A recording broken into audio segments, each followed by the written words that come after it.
Hi welcome back to my channel. ఈరోజు కథ ప్రేమ ఇష్క్ కాదల్ 7వ భాగాన్ని వినేద్దాం. ఎవరికి వాళ్ళు విడివిడిగా తిరుపతి బయలుదేరి వెళ్లారు. గురువారం పొద్దున్నేకి తిరుపతికి రీచ్ అయ్యారు. అక్కడ విడివిడిగా కాటేజీలు తీసుకుని అందరూ ఫ్రెష్ అయ్యారు. శరత్ ఫ్యామిలీ ఇంకా శరత్ అమ్మమ్మ తాతగారు కూడా వచ్చారు. మంజు ఫ్యామిలీ వాళ్ళతో పాటు వాసు, పద్మ ఇంకా చిన్నప్పటి నుండి బెస్ట్ ఫ్రెండ్ అయిన సుమతి మాత్రమే వచ్చింది. ఇంకా ఎవరికీ తెలీదు మంజు పెళ్లి గురించి. అందరూ ఫ్రెష్ అయి మంజుని, శరత్ని ఎవరికి వాళ్ళు విడివిడిగా పెళ్ళికొడుకుని పెళ్ళికూతుర్ని చేశారు. సాయంత్రం అయింది. రాజశేఖర్ పెళ్లి మండపం చాలా అందంగా డెకరేట్ చేయించారు. అన్ని పనులు దగ్గరుండి మరీ చూసుకున్నారు. పెళ్లి టైం దగ్గర పడుతుంది. మంజుని పెళ్ళికూతురులా అలంకరించారు. పెళ్లికూతురు అలంకారంలో ఉన్న మంజుని చూసి రాజశేఖర్, జయంతి ఇద్దరూ తనివి తీరా కూతుర్ని చూసుకుంటున్నారు. కూతురు దగ్గరికి వెళ్ళి నుదుటి మీద ముద్దు పెట్టుకుని, ఎంత బాగున్నావో, ఇప్పుడు నేను చూస్తే 22 సంవత్సరాల క్రింద అప్పుడే పుట్టిన పొత్తిలో ఉన్న నిన్ను చేతుల్లోకి తీసుకున్నట్లే అనిపిస్తుంది. నువ్వు పుట్టిన తర్వాత నీవే లోకం అయిపోయావు మా ఇద్దరికి. కానీ ఇప్పుడు కొన్ని గంటల తర్వాత మా దగ్గర ఉండవు కదా, అది తలుచుకుంటేనే చాలా బాధగా ఉందిరా చంటి. అప్పుడే నిన్ను ఇలా అత్తగారింటికి పంపిస్తామని అనుకోలేదురా. ఇక్కడ నుండి నిన్ను చూడకుండా ఎలా ఉండాలిరా చంటి అని ఆయన బాధపడుతున్నారు. వాసు వచ్చి భుజం మీద చెయ్యి వేసి, ఆడపిల్లని తర్వాత అంతే కదరా, ఒక వయసు వచ్చే వరకే మన దగ్గర ఉంటుంది, తర్వాత అత్తగారింటికి వెళ్ళిపోతుంది. ఇప్పుడు నువ్వు బాధపడి జయ్యని ఇంకా చంటిని కూడా ఏడిపించబాకరా. గౌరీ పూజకి టైం అవుతుంది అంటూ పంతులు గారు పిలుస్తున్నారని చెప్తాడు. మంజుతో గౌరీ పూజ చేయించి రూమ్లోకి తీసుకెళ్లారు. తర్వాత పెళ్లి కొడుకుని రమ్మని పిలిచాడు పంతులు.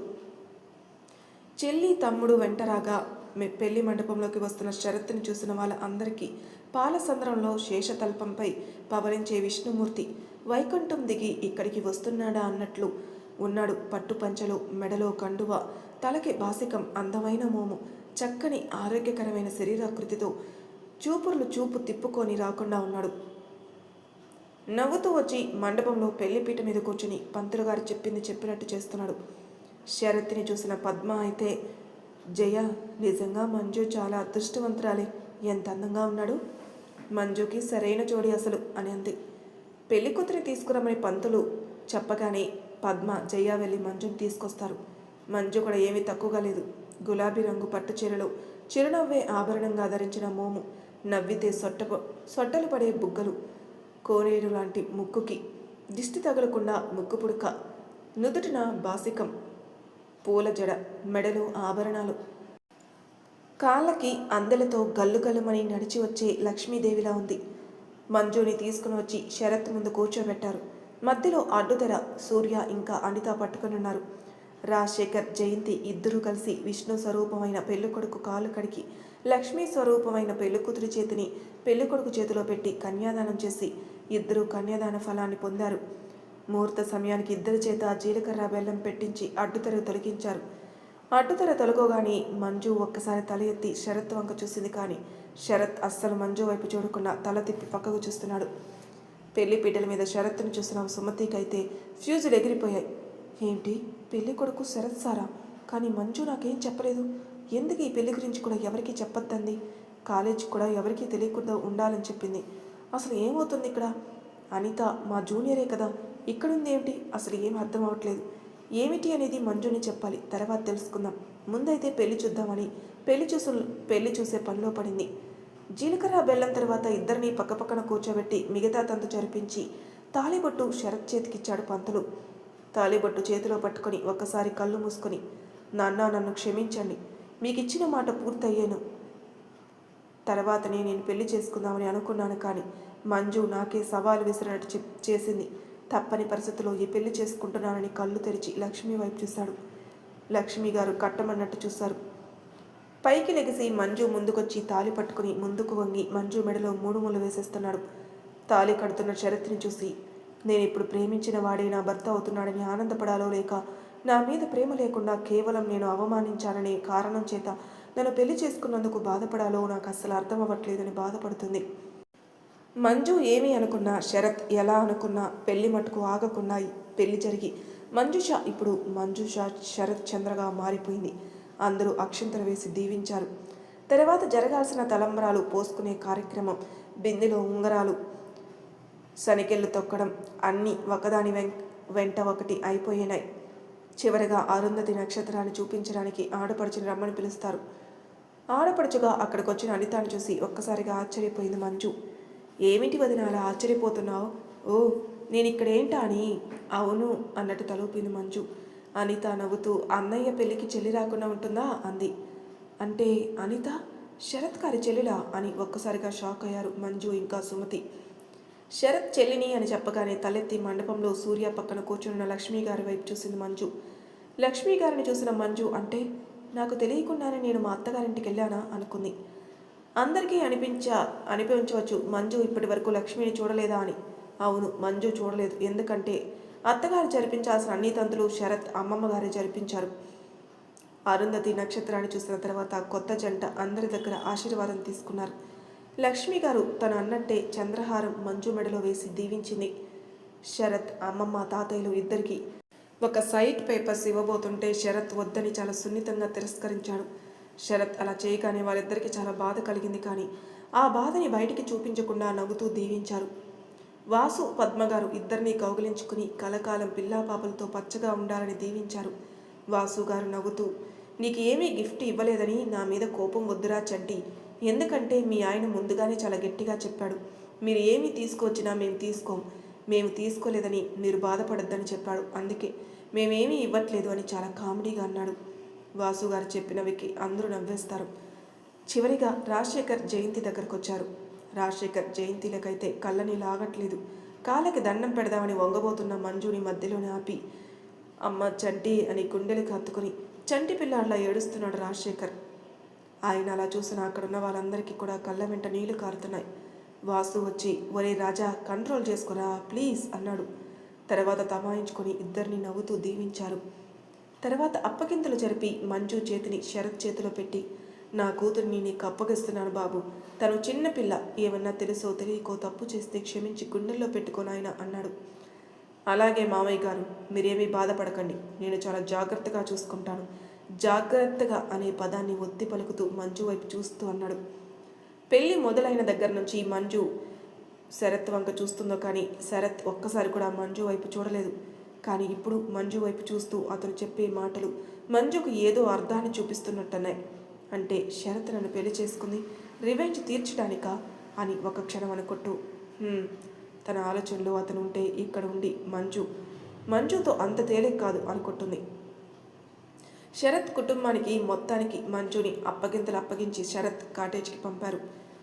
కాటేజ్కి వెళ్ళేటప్పుడే లక్ష్మి గారు జయంతిని కలిసి వదిన మేము రేపు దర్శనం చేసుకుని సాయంత్రం బయలుదేరి శనివారం పొద్దునికే వెళ్తాం ఇంటికి అని చెప్పింది. అలాగే వదిన, మేము కూడా రేపు భోజనాలు చేసిన దగ్గర నుండి బయలుదేరుతామని అంది. తర్వాత మిగతా కార్యక్రమాలని అంటుంటే అవి వచ్చిన తర్వాత మాట్లాడుకుందాం అని చెప్పింది లక్ష్మి. సరే వదిన, మీరు ఎలా అంటే అలాగే, ఒకసారి శరత్ని అడగండి, మా ఇంటికి వస్తానికి ఒప్పుకుంటాడో లేదో అంది బాధపడుతూ. నేను అడిగి చెబుతానులే, అంతా శరత్ ఇష్టం అంది. మీరు కూడా ఏం చేస్తారులే వదిన, శరత్ ఎలా చెబితే అలానే చేయండి అంటుంది. తర్వాత ఎవరు కాటేజ్కి వాళ్ళు వెళ్ళిపోయారు. రూమ్లకు వెళ్ళి ఫ్రెష్ అయ్యి అందరూ పడుకున్నారు. ఎప్పటిలాగానే చంద్రుడు వెళ్ళిపోయి సూర్యుడు వచ్చాడు. అందరూ లెగిసి రెడీ అయి స్వామి దర్శనానికి వెళ్ళారు. మంజు, అనిత, సూర్య బాగా క్లోజ్ అయ్యారు. శరత్ ఒక్క మాట కూడా మాట్లాడడం లేదు మంజుతో చేయాల్సిన పూజలు తప్పక మంజు పక్క నుండి చేస్తున్నాడు. సాయంత్రం అందరూ వైజాగ్ బయలుదేరారు. ఇంటి వద్దకు వచ్చేసామన్న పిలుపు వినపడింది. మంజు లెగిసి ఇంటికి వచ్చేసామా అంది. అవును వదిన, మీ ఇద్దరు దిగి ఇక్కడే నించోండి అంది. ఎందుకు అనిత? ఏం లేదు, మీ ఇద్దరికి దిష్టి తీయాలంట అని పక్కకు చూస్తుంది. ఇదేంటన్నయ్య ఇంకా నిద్రపోతున్నాడు అని అనుకుని అన్నయ్య లెగు ఇంటికొచ్చాం అంది. శరత్ లెగిసి కిందికి దిగాడు. మంజు వచ్చి గుమ్మం దగ్గర శరత్ పక్కన నించుంది. శరత్ అసలు చూడట్లేదు మంజు వైపు, దూరం జరిగి నించున్నాడు. పైగా శరత్ దూరం జరగగానే అతని వైపు చూసి ఏంటి సార్, మేమేమంటారని వాళ్ళం కాదులే, మమ్మల్ని ముట్టుకుంటే మీకు ఏదో అయిపోతుందన్నట్టు దూరం జరుగుతున్నారేంటి అంది. మంజు అలా శరత్ అసలు మంజు వైపు చూడట్లేదు. పైగా చిరాగ్గా ఇంకా ఎంతసేపు రా ఇక్కడ ఉండాలి, అమ్మని తొందరగా రమ్మని చెప్పు అంటాడు. అరే ఎందుకంత కంగారుగా, వస్తున్నాను కదా అని వచ్చి ఇద్దరికి దిష్టి తీస్తుంది. బయట గుమ్మం నుండి ఇంటి గడప దగ్గరకు వచ్చేసరికి అనిత ఆపేసింది హారతితో. శరత్ చిరాగ్గా మళ్ళీ ఇదేంటి? దీనిని హారతి అంటారు. అవునా, నాకు తెలియదులే, అందుకే అన్నయ్య చెప్పేది. ఇప్పుడు ఎందుకు చెబుతున్నావు, నాకు అర్థం లేదు, నేను లోపలికి వెళ్ళాలి అంటాడు. అలా ఎలా వెళ్తావు లోపలికి? నువ్వు వదిన ఇద్దరు కలిసి పేర్లు చెప్పి లోపలికి రండి. ఇది కూడా ఉందా అని నేను మంజు వచ్చాం. అన్నయ్య చెప్పాడు, నువ్వు కూడా చెప్పేయి. నేను శరత్ కారు వచ్చాం. ఇద్దరికీ హారతి ఇచ్చింది. కారు దిగిన దగ్గర నుండి మంజు వైపు అస్సలు చూడను కూడా చూడట్లేదు. హారతి ఇవ్వగానే లోపలికి వెళ్ళబోయాడు. ఎందుకన్నయ్య అంత తొందర? నాకు డబ్బులు ఇవ్వు, లేకపోతే నేను లోపలికి వెళ్ళనివ్వను. అబ్బా, మళ్ళీ ఇదొకటి ఉందా అని డబ్బులు తీసి 10 రూపాయలు పల్లెంలో పెట్టాడు. ఆ డబ్బులు చూడగానే అనితకి కోపం వచ్చి, అయ్యో అన్నయ్య, చాలా ఎక్కువ ఇచ్చేసావు, వీటిని ఏం చేయాలో కూడా అర్థం అవ్వట్లేదు అంది. నీకేమన్నా ఇబ్బందిగా ఉందేమో, ఈ డబ్బు తీసుకుని బైక్కి పెట్రోల్ కొట్టించుకోపో అని 10 రూపాయలు తిరిగి ఇచ్చేసింది. అవునా, సరే అయితే అని అవి తీసుకుని లోపలికి రాబోతూ చేయి పెట్టి అక్కడే ఆపేసింది. మళ్ళీ ఎందుకు ఆపేవే రాక్షసి, నువ్వు డబ్బులిచ్చి కదులు ముందు అంది. నేను ఇస్తే నువ్వు తీసుకోవటం లేదుగా. అవునా, నువ్వు ఎంత ఇచ్చావేమిటి? నేను 10 రూపాయలు ఇచ్చాను అని అన్నాడు నవ్వు ఆపుకుంటూ. శరత్ నవ్వుని అనిత చూసేసింది. ఇంతలో సూర్య వచ్చి, ఏంటన్నయ్య ఇక్కడే ఉన్నారు? ఓయ్, ఏం చేస్తున్నావు? గుమ్మానికి అడ్డంగా తప్పుకో, లోపలికి వెళ్ళాలి. ఒరే చిన్నన్న, నువ్వు నోరు ముయ్ అంది. అన్నయ్య డబ్బులు ఇవ్వందే నేను లోపలికి రానివ్వను. నేను ఇచ్చాను రా, కానీ తీసుకోవటం లేదు అంటాడు. ఎంత ఎంత ఏమిటి నువ్వు ఇచ్చింది? 10 రూపాయలే కదా అని. అవి ఎలా ఖర్చు పెట్టుకోవాలో తెలియక నీకే ఇచ్చేశానుగా అంది. అన్నయ్య, 10 రూపాయలు ఇచ్చావా? అవునరా, చాలేదేమోరా, ఈ 10 రూపాయలు కూడా కలిపివు అన్నాడు నవ్వుతూ. ఒరే, ఈరోజు నా చేతులు నీ పని అయిపోయిందిరా. ఎప్పుడు ఇలా వాదులాడుకోవడం తెలియని మంజు వాళ్ళ వంక అలానే చూస్తూ నవ్వుతుంది. సూర్య అనిత వాదులాడడం ఎక్కువైంది. లక్ష్మి వచ్చి అనిత నెత్తి మీద ఒక్కటేసి వాళ్ళని అక్కడే గుమ్మం దగ్గర నిలబెట్టి, మీ ఇద్దరేంటి? అదే అమ్మా, అన్నయ్య కానుకంటే 10 రూపాయలు ఇచ్చాడమ్మా. అమ్మా, నేను కూడా ఒక 10 రూపాయలు ఇస్తానన్నాను అన్నాడు సూర్య షరతుతో హైఫై ఇస్తూ. లక్ష్మి నవ్వుతూ, చాలవా అయితే నేను కూడా ఇస్తాను ఒక 10 రూపాయలు అంది. అనితకి ఇంకా ఏడుపు వచ్చేస్తుంది. నాకేం అవసరం లేదు, మీ దగ్గరే ఉంచుకోండి. వదిన లోపలికి రా అంది కళ్ళనీళ్ళు ఆపుకుంటూ లోపలికి వెళ్తున్న అనిత చేయి పట్టుకుని ఒక కీ తన చేతిలో పెట్టాడు శరత్. ఆ కీని చూసి, ఏంటన్నయ్య ఇది? నువ్వు అడిగావు కదా మన షాపింగ్కి వెళ్ళినప్పుడు, అదే. అంటే స్కూటీనా అంది. అవును అని తలూపాడు. సంతోషంగా థ్యాంక్స్ అన్నయ్య అంది. సరే, మేము ఇంక లోపలికి రావచ్చా? రండి లోపలికి అని దారిచ్చింది. శరత్ లోపలికి వస్తానే ఎవరిని చూడకుండా గబగబా పైకెళ్ళి సరాసరి రూమ్లో తీసుకుని బాత్రూంలోకి వెళ్ళి షవర్ ఆన్ చేసి కింద నించున్నాడు. అసలు నేనేం ఆలోచిస్తున్నాను? నేను అనుకున్నదేంటి? అసలు నాకు వచ్చిన కళ ఏంటి? నాకు ఇలాంటి కళ వచ్చిందేంటి అనుకుంటున్నాడు. అసలు ఏం జరిగిందంటే, ఇక్కడ శరత్ గుర్తు చేసుకుంటున్నాడు. నేను మీకు చెప్తాను రండి. అందరూ బయలుదేరి డిన్నర్ కోసం ఆగి, డిన్నర్ అయ్యిన తర్వాత మళ్ళీ బయలుదేరుతారు కదా. మంజు అనిత మాట్లాడుకుంటూ నిద్రలోకి జారుకున్నారు. మంజు నిద్రలో శరత్ భుజం పైకి వరిగింది. ఏదో ఆలోచనలో ఉన్న శరత్ మంజు అలా మీద పడగానే చిరాగ్గా పక్కకి జరిపోయాడు. కానీ నిద్రపోతూ ఉన్న మంజు మొహం చూసి ఆ పని చేయలేక అలాగే చూస్తూ తను కూడా నిద్రలోకి వెళ్ళి మంజుకి ప్రపోజ్ చేసినట్టు కలకన్నాడు. పొద్దున్నే అనిత మంజుని లేపగానే శరత్ ఉలిక్కిపడి లేచాడు. పాపం బాబు, ఏంటి నేనిక్కడున్నాను అంటే నేను కలకన్నానా? నాకు ఇలాంటి కల వచ్చిందేంటి? నా ఆలోచనలు పక్కదోవ పడుతున్నాయేంటి? అసలు ఏమైంది నాకు ఇలా ఆలోచించాలని పరిపిరి విధాలుగా ఆలోచిస్తున్నాడు. ఇంతలో అనిత పిలవడంతో తప్పక వెళ్ళి మంజు పక్కన నించున్నాడు. మంజుని చూస్తుంటే ఆ కలే గుర్తుకు రావడంతో తన్ని చూడకుండా చేయాల్సిన తతంగం చేసి పైకి పరిగెత్తి బాత్రూంలోకి వచ్చి ఇలా షవర్ కింద నించున్నాడు అనమాట. ఇంట్లోకి వచ్చిన తర్వాత లక్ష్మి గారి ఆజ్ఞ మేర మంజుని దేవుడి గదికి తీసుకెళ్లి దీపం పెట్టించి తన గదికి తీసుకెళ్ళింది అనిత. గదిలోకి వెళ్ళిన తర్వాత, వదిన ఫ్రెష్ అయ్యిరా అంది. అలాగే అనిత అని వెళ్ళి ఫ్రెష్ అయ్యి వచ్చి అనిత ఫ్రెష్ అయ్యి వచ్చేసరికి రెడీ అయ్యి వంటగదిలోకి వెళ్ళింది. వంటగదిలోకి వచ్చిన మంజుని చూసి, ఏమన్నా కావాలా అని అడిగింది లక్ష్మి. ఆహా, ఏం లేదత్తమ్మ, మీరు వెళ్ళి ఫ్రెష్ అయ్యారండి, నేను చూస్తాను ఇక్కడ అంది. లక్ష్మి ఆశ్చర్యంగా, నీకు వంటొచ్చా అంది. హా అత్తయ్య, వచ్చు. ఏంటి అంత ఆశ్చర్యపోతున్నారు? ఏం లేదు, నిన్ను చూస్తే నీకు వంట వచ్చి అని అనుకోవాలా? ఇంటిలో ఎంతమంది పనివాళ్ళున్నా మన వాళ్ళకి మనమే వండి పెట్టుకోవాలి. అలాగే ఆడపిల్లైనా మగపిల్లాడైనా ఇద్దరికి అన్ని పనులు వచ్చి ఉండాలని మా అమ్మ సిద్ధాంతం. అందుకే నాకు అన్ని పనులు నేర్పించింది.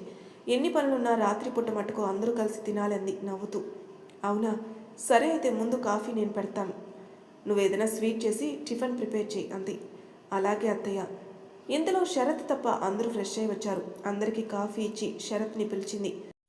శరత్ పలకలేదు. లక్ష్మి పైకి వెళ్ళబోతుంటే, అమ్మా నేను వెళ్ళి పిలుస్తానులే కానీ నువ్వు కూర్చో అని పైకెళ్ళాడు. సూర్య వెళ్ళేసరికి శరత్ నిద్రపోతున్నాడు కదా అని డిస్టర్బ్ చేయకుండా కిందికొచ్చి అదే చెప్పాడు. అన్నయ్య ఈ టైంలో పడుకోవడం ఏమిటి? ఎప్పుడూ ఇలా పడుకోడు కదా అంది అనిత. జర్నీ కదా, అలసిపోయి ఉంటాడులే, మనం తిందాం రండి, తను లెగిసినప్పుడు తింటాడులే అని అందరికీ వడ్డించింది లక్ష్మి.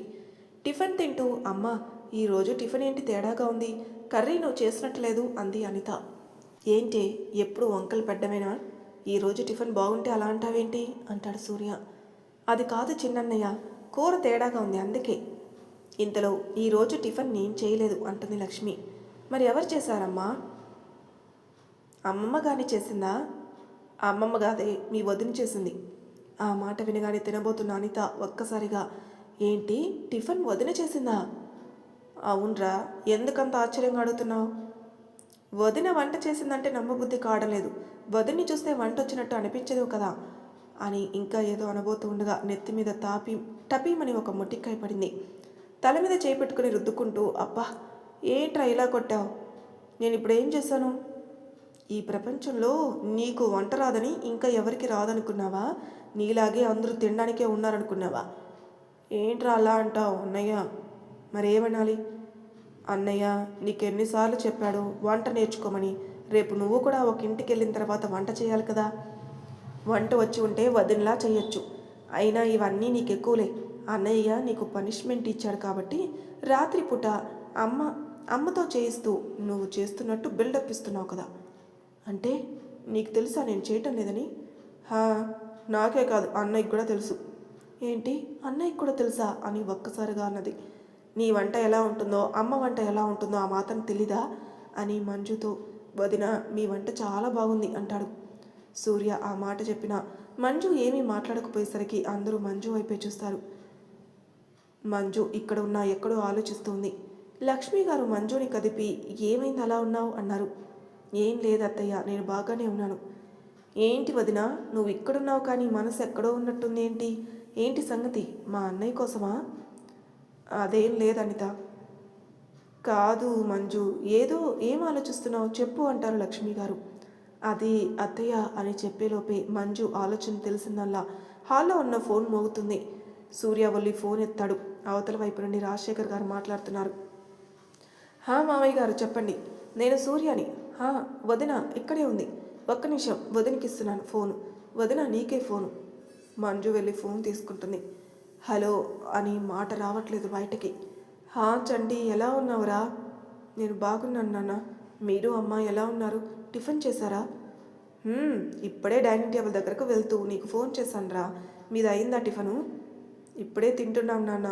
డైనింగ్ టేబుల్ దగ్గరికి వెళ్ళగానే మీకు గుర్తుకొచ్చారు, అంతలో మీరే ఫోన్ చేశారు. అవునా?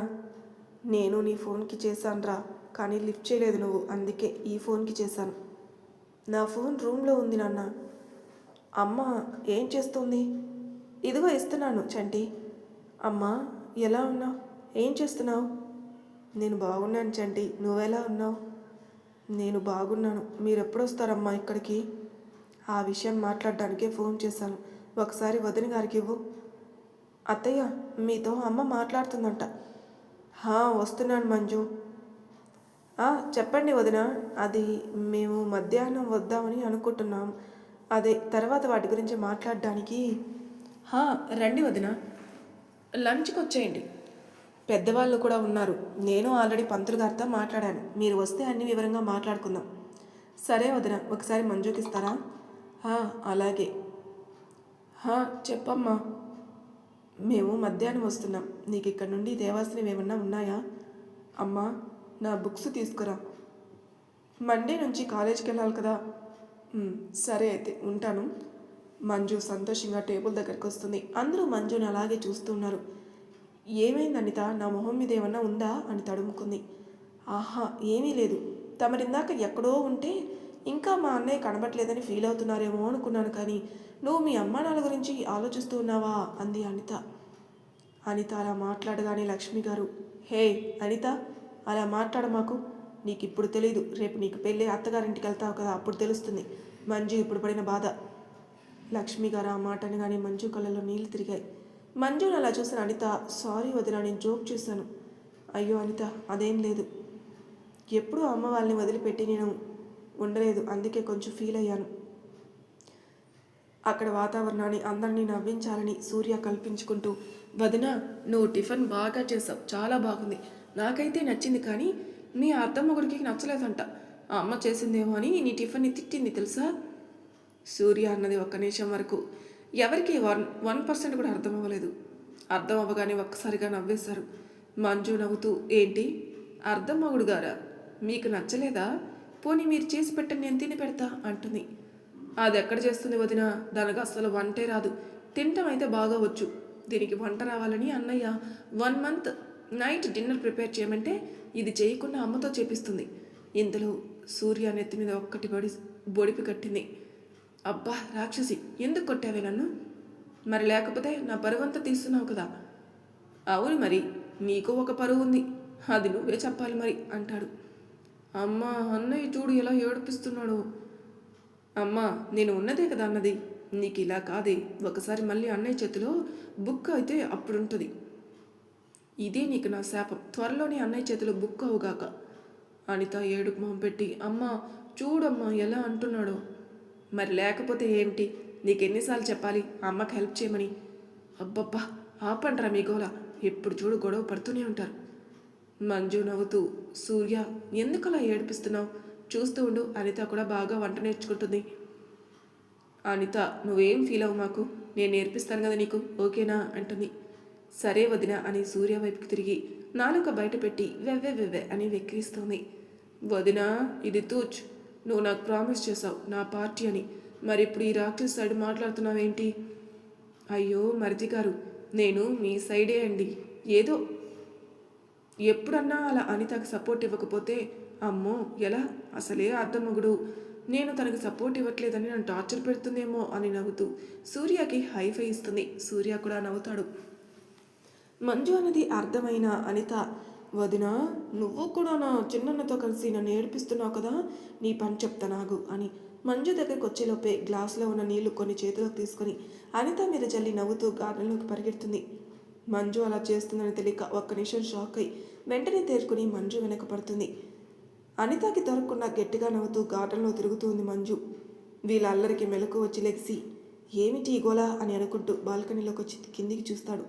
కింద మంజుని పట్టుకోవడానికి అనిత మంజు వెనక పరిగెడుతుంది. మంజు నవ్వుతూ అనితకి అందకుండా తిరుగుతుంది. నవ్వుతున్న మంజుని ఒక్క నిమిషం అలా చూస్తూ ఉండిపోయాడు శరత్.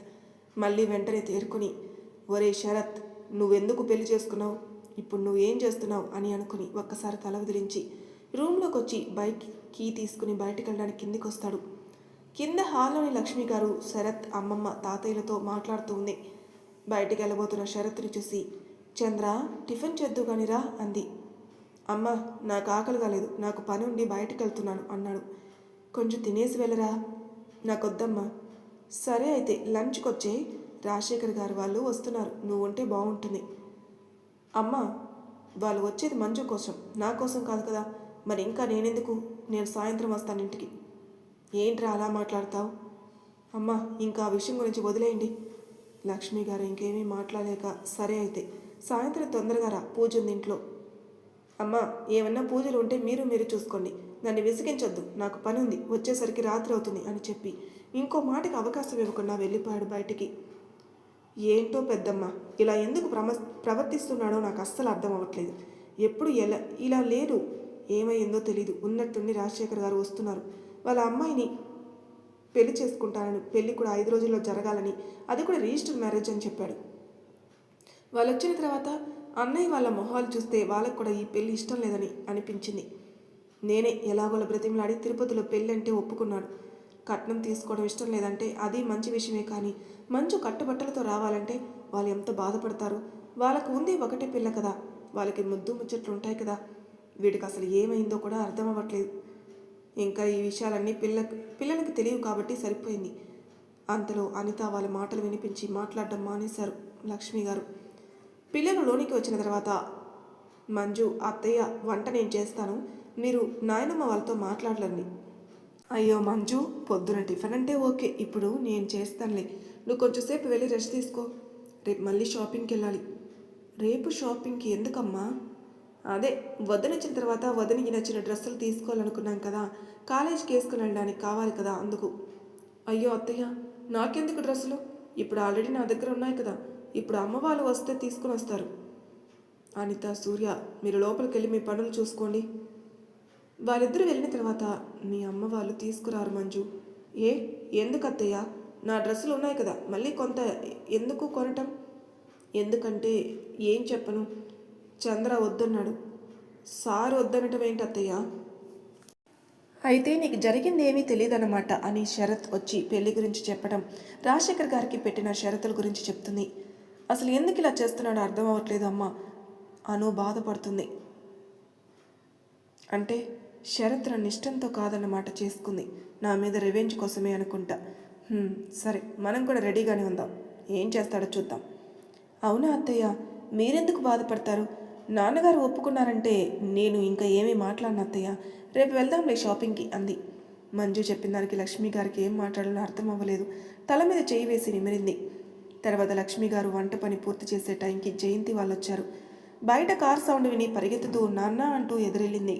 పరిగెత్తు వస్తున్న మంజుని చూసి అలా ఉండిపోయారు ఇద్దరు కారు దిగి. మెడలో పచ్చని పసుపు తాడు, నుదుటిన బొట్టు, మొహంలో కనిపించే కొత్త పెళ్లి కూతురి కళ, కట్టుకున్న చీర ఇంకా అందాన్ని తీసుకొచ్చింది మంజుకి. అలా తన వంక చూస్తున్న రాజశేఖర్ దగ్గరికి వెళ్ళి, నాన్న ఎందుకు అలా చూస్తున్నారు? నన్ను నేనేమన్నా కొత్తగా ఉన్నానా అని నవ్వుతూ తండ్రిని హాక్ చేసుకుంది. ఇంతలో అవునులే, నీకు మీ నాన్న తప్ప ఇంకెవరు కనపడతారులే అని మూతి తిప్పుకుంటూ ఇంట్లోకి వెళ్ళింది. అలా వెళ్తున్న జయంతిని చూసి అబ్బో అమ్మ కోపం వచ్చిందనుకుంటా, రండి కూల్ చేద్దాం అంది. జయంతి ఇంట్లోకి వెళ్ళి తర్వాత ఇరువైపులా కుశల ప్రశ్నలు మొదలయ్యాయి. మంజు నవ్వుతూ రాజశేఖర్ గారితో మాట్లాడుతూ లోపలికొచ్చింది. లోపలికొచ్చిన మంజుని చూసి మొహం తిప్పుకుంటుంది జయంతి. అలా చేసిన జయంతిని చూస్తూ, నాన్న మీకు ఇక్కడ ఏమన్నా కాలుతున్న వాసన వస్తుందా? హా చంటి, ఎవరిదో కడుపు బాగా కాలుతున్నట్టుంది. నిజమే కదా, నాకైతే బాగా వస్తుంది. వీరిద్దరూ మాట్లాడుకునేది ఇంట్లో జయంతికి తప్ప ఎవరికి అర్థం అవ్వలేదు. ఏం కాలుతుందమ్మా, నాకేమీ రావట్లేదు వాసన. ఓ అత్తయ్య, మీకు రావట్లేదా? లేదు మంజు. అవునా అని నవ్వుకుంటుంది. నవ్వుతున్న మంజుని చూసి సూర్యకి ఏదో అర్థమై, ఏమిటి వదినా మరీ ఇంతలా ఏడిపించాలా? అత్తయ్య గారు మీరెలా ఉన్నారు అంటూ జయంతి దగ్గరికి వస్తాడు. సూర్యాని ఒక చేత్తో పట్టుకుని, నువ్వు మీ నాన్న దగ్గరే ఉండు, ఇదిగో నా దగ్గర ఉన్నారు అని మూతి తిప్పుతూ అంటుంది. అయ్యో నాన్న, అమ్మ చూడు ఎంత అందంగా ఉందో బొంగమూతితో అంటుంది. నిజమేరా, చాలా అందంగా ఉంది అంటాడు రాజశేఖర్. హే చంటి, నీకు బాగా అల్లరి ఎక్కువైపోతుంది, మీరు కూడా ఏంటి అసలు? మంజు జయంతి దగ్గరికి వచ్చి రెండు బుగ్గలు లాగుతూ, మా అమ్మ ఎప్పుడు అందంగానే ఉంటుంది, ఇలా బొంగమూతి పెట్టినప్పుడు ఇంకా బాగుంటుంది అని బుగ్గ మీద ఒక ముద్దు పెట్టి జయంతిని కౌగులించుకుని ఏడుస్తుంది. హే చంటి, ఇలా చూడు, ఎందుకు ఏడుస్తున్నావు? ఏం లేదమ్మా, పొద్దున మీరు బాగా గుర్తుకొచ్చారు అంటుంది. పిచ్చి పిల్ల, ఎందుకే ఏడ్చేది? అందరం ఒకే ఊర్లో ఉన్నాం కదా, ఎప్పుడు కావాలంటే అప్పుడు రావచ్చు వెళ్ళొచ్చు, ఇలా ఏడవకూడదు సరేనా? సరే అని నవ్వుతూ కళ్ళు తుడుచుకుంది. తర్వాత అందరూ నవ్వుతూ కబుర్లు చెప్పుకుంటూ లంచ్ ఫినిష్ చేశారు. పిల్లలు రాజశేఖర్ గారు తాతగారు అలా గార్డెన్లోకి వెళ్లారు. లోపల ఆడవాళ్ళు రాత్రి జరగబోయే కార్యక్రమం గురించి మాట్లాడుకుంటున్నారు. తర్వాత దానికి ఏర్పాట్లు చేశారు. తర్వాత అందరూ కొంతసేపు సరదాగా గడిపి రాజశేఖర్, జయంతి గారు, శరత్ తాతగారు, అమ్మమ్మ గారు సాయంత్రం వాళ్ళ ఇంటికి వెళ్ళిపోయారు. ఇంట్లో వాళ్ళందరూ ఫ్రెష్ అయి అనిత, మంజు కలిసి డిన్నర్ ప్రిపేర్ చేశారు. 8 అయినా శరత్ ఇంకా రాకపోయేసరికి లక్ష్మి గారు కాల్ చేశారు. శరత్ ఫోన్ లిఫ్ట్ చేసి, అమ్మా నేను వచ్చేదానికి లేట్ అవుతుంది, మీరు డిన్నర్ చేసేయండి, నేను బయట చేసి వస్తాను అన్నాడు. ఏ టైంకి వస్తావురా? వచ్చేసరికి 11 అవుతుందమ్మా.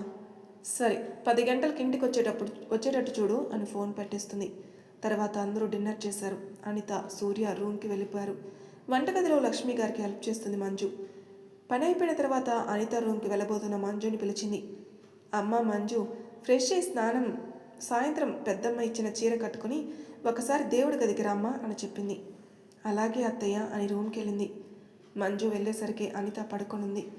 మంజు ఫ్రెష్ అయి దేవుడి గదికి వెళ్ళింది. లక్ష్మి గారు దీపం వెలిగించి దండం పెట్టుకోమన్నారు. అలాగే చేసింది. టేబుల్ మీద ఉన్న పాల గ్లాస్ తీసుకుని శరత్ రూమ్కి వెళ్ళమని చెప్పింది. సరే అత్తయ్య అని ఆవిడ కాళ్ళకి దండం పెట్టి శరత్ రూమ్కి వెళ్ళింది. మొదటిసారి శరత్ రూమ్లోకి అడుగుపెట్టి రూమ్ అంతా చూసింది. రూమ్ చాలా బాగుంది. రూమ్లో మంచం ఎదురుగా పెద్దది వాళ్ళ అమ్మ ఫోటో, వాళ్ళ అమ్మ నాన్నదేమో. ఒకవైపు బుక్స్ ర్యాక్, ఒకవైపు అందంగా డిజైన్ చేయబడిన కబోర్డ్, అటాచ్ బాత్రూమ్. గదికి ఒకవైపు బాల్కనీలో ఉయ్యేల, బాల్కనీలో నించుంటే అందంగా కనపడే గార్డెన్ని చూస్తూ బాల్కనీలో ఎంతసేపు ఉందో తెలీదు. ఇంతలో కింద బైక్ సౌండ్ వినపడింది. బైక్ సౌండ్ వినపడేసరికి రూమ్లోకి వచ్చింది. అంతలా ఎదురుగా రూమ్లోకి వస్తూ శరత్ కనపడ్డాడు. రెండు వైపుల నుండి రూమ్లోకి వస్తున్న ఇద్దరు ఒకేసారి ఒకరినొకరు చూసుకున్నారు. మంజుని తన రూమ్లో చూసిన శరత్కి ఎక్కలేని కోపం వచ్చింది. మంజు దగ్గరికి వెళ్ళి నా రూమ్లోకి ఎందుకు వచ్చావు అని అన్నాడు. శరత్ కోపంగా అడిగేసరికి అత్తయ్య చెప్పారు అంది. అంటే అమ్మా అని ఒక కేక వేసి మంజు చేయి పట్టుకుని కింద లక్ష్మి గారి రూమ్ దగ్గరకు తీసుకెళ్లి డోర్ తీసి విసురుగా లోపలికి తోశాడు. శరత్ తోసిన తోపుకి వెళ్ళి కింద పడింది. అది చూసిన లక్ష్మి గారు నిర్ఘాంతపోయారు. మరి తర్వాయి భాగంలో ఏం జరగబోతుందో నెక్స్ట్ ఎపిసోడ్లో తెలుసుకుందాం. అంతవరకు నా ఛానల్ సబ్స్క్రైబ్ చేయని వాళ్ళు ప్లీజ్ సబ్స్క్రైబ్ చేసుకోండి, లైక్ చేసి షేర్ చేయండి, మీ అభిప్రాయాలను కామెంట్ రూపంలో తెలియజేయండి. Thank you for listening.